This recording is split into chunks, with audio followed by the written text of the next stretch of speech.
Salut à tous et bienvenue dans ce nouvel épisode de Tech Antique.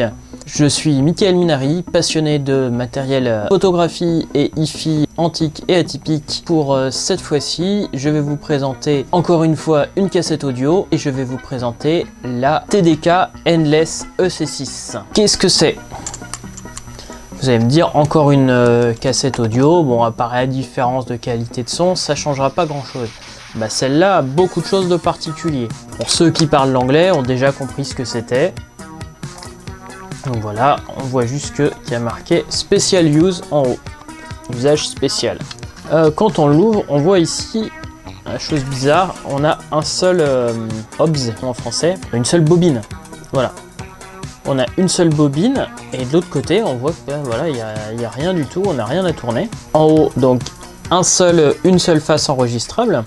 Et de l'autre côté, avec marqué ne jamais essayer d'utiliser cette face-là, ça ne fonctionne pas.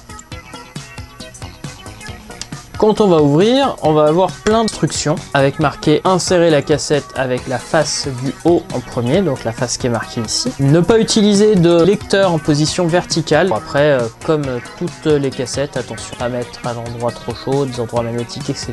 Et puis ne pas essayer de rembobiner ni de faire une avance rapide. Pour une cassette audio, vous allez me dire assez bizarre. Eh bien, cette cassette-là, comme vous avez pu le deviner, c'est une cassette dite sans fin. C'est-à-dire, on le met dans le lecteur, ça tourne et qu'on peut mettre une musique en boucle. Voilà le genre de cassette qui pouvait être utilisée dans certains répondeurs téléphoniques quand personne n'était là et qu'il n'y avait rien pour prendre les messages. Mais c'était aussi quelque chose qui était utilisé notamment dans les ascenseurs, dans les bornes de jeux vidéo, etc. où on avait une cassette où la musique tournait quand personne n'achetait et la même musique tournait encore et encore. Ici, c'est une 6 minutes. Nous en avons donc apparemment le maximum est 12 minutes, mais il y avait beaucoup de cassettes beaucoup plus courtes. La musique qui tourne en boucle, c'est la musique que je voulais utiliser pour vous montrer, qui est une musique de MAF, de Benoît Charcosset, qui est un musicien de démo-scène et de jeux vidéo dont j'aime beaucoup certaines musiques. Donc j'ai utilisé mes lecteurs Nakamichi et Sony au départ. En fait, le Sony, je ne sais pas pourquoi, ça s'est mis à tourner à toute vitesse et rien n'a été enregistré ni ensuite lu. Donc j'ai démonté la cassette. Ça permet ainsi de voir un peu comment fonctionne ce genre de cassette audio. Pas que les cassettes audio qui fonctionnaient comme ça. On peut voir aussi au niveau des systèmes de sauvegarde où on avait des cartouches aussi, les cartouches dites 8 pistes, qui étaient des cartouches sans fin aussi. Donc en fait, on a un seul rouleau qui va tourner sur lui-même. Donc voilà, un peu ça, c'est une cassette de sauvegarde, mais c'est assez proche du fonctionnement des cassettes 8 pistes. Ici, le début de la bobine va ressortir par ici, va refaire le tour, va re-rentrer donc à la fin de la bobine, etc.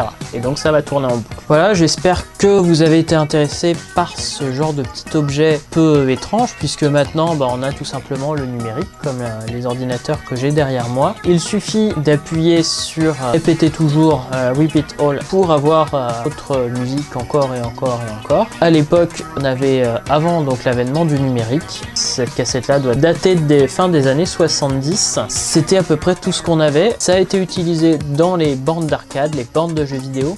Ça a été utilisé pour le répondeur téléphonique, enfin différentes choses comme ça. C'était une cassette qu'on ne voyait pas tous les jours. Moi, c'est la première fois que j'en vois en fait. J'ai eu la chance de trouver celle-là qui est plus une cassette d'époque, puisque Tapeline en revend, mais c'est pas des cassettes des années 70. On va dire qu'il n'y a pas le même charme que les vraies, celles qui ont vraiment été utilisées dans les années 70. Donc celle-là était neuve. Malheureusement, la bande commence un petit peu à se détendre, d'où le fait que je peux pas faire une démonstration complète avec 7 minutes non-stop avec la musique qui boucle, tout simplement parce que vu que la cassette est détendue, elle se bloque dans le mécanisme. Est-ce que c'est le fait que je l'ai lu de position verticale puisque mes autres platines cassettes sont rangées, donc ici je n'ai que mon Nakamichi et ma Sony de sortie qui sont toutes en verticale, ou est-ce que c'est le fait que la bande a commencé à se détendre? J'ai l'impression que ça vient du fait que la bande commence à se détendre, mais c'est quand même sympa de pouvoir voir comment il y a 40, 50 ans, ils avaient la solution,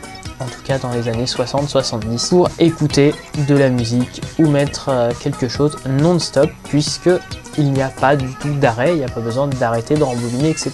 Voilà, c'est terminé pour cet épisode de Tech Antique. Ça va aussi être malheureusement ce dernier épisode dans ce décor, puisque je déménage la semaine prochaine, voire la semaine d'après. Je ne sais pas si je vais pouvoir donc continuer à faire un épisode régulier. Comme je vous l'ai dit, il risque d'y avoir une voire 2 semaines sans épisode. J'espère en tout cas vous en fournir un pour les vacances de Noël. Et je vous dis donc, soyez authentiques et atypiques si vous le voulez. On se dit à bientôt!